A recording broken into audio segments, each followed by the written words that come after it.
পৃথিবীতে দুই ধরনের ব্যক্তি কখনো সফলতা অর্জন করতে পারে না, যে শোনে সবার কথা আর যে শোনে না কারোর কথা। অর্থাৎ এই দুই টাইপের মানুষ কখনোই সফলতার মুখ দেখে না। আপনাকে কাউকে না কাউকে ফলো করতে হবে, কাউকে না কাউকে শুনতে হবে, কাউকে না কাউকে মানতে হবে। আবার এই শোনা মানা এগুলোর তালিকা যদি বিশাল বড় হয়ে যায়, ভাই বিপদ আছে। তাই আপনি এমন কাউকে ফলো করেন ঠিক যার মতো আপনি হতে চান, বা ফিউচারে আপনি যাকে আপনার লিডার হিসেবে অ্যাকসেপ্ট করতে চান, অর অ্যাটলিস্ট লিডার হিসেবে না অ্যাকসেপ্ট করলেও যার পজিশনটা আপনি ডিজার্ভ করেন বা মনে করেন আমি তার পজিশনে যাওয়ার যোগ্য, তাহলে তাকে আপনাকে ফলো করতে হবে। বিকজ আপনি তার যদি ফুড স্টেপগুলো ফলো করেন, তার মতো হবে না, তার থেকে বেটার হতে পারে।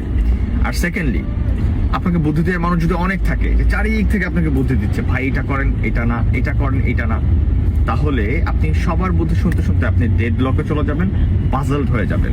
তখন দেখবেন আপনি শুধুমাত্র আপনার আক্ষেপ নিয়ে বেঁচে আছেন।